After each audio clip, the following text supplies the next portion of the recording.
in this space for them to make a contribution as well in ensuring that we build on the program and on the plan that we have in our manifesto on housing Kenyans and making sure that we have more home owners in the Republic of Kenya.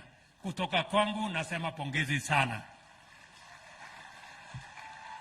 Vile mumesikia hii mradi ambayo tunajenga hapa ya manyumba ni kati ya mipango ya serikali ya Kenya, na tuko na mpango kamili kwa sababu wakati tulienda kwa uchaguzi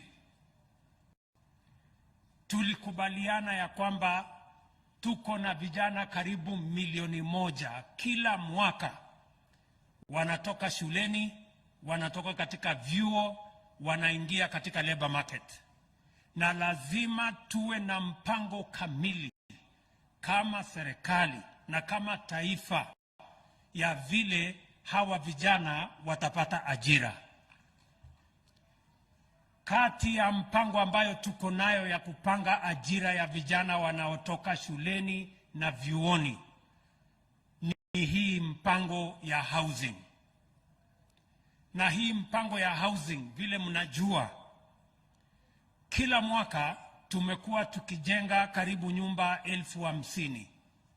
Na kati ya hizo nyumba 50,000, 1% peke yake, 1%, imekuwa katika kategori ya low cost ama affordable housing.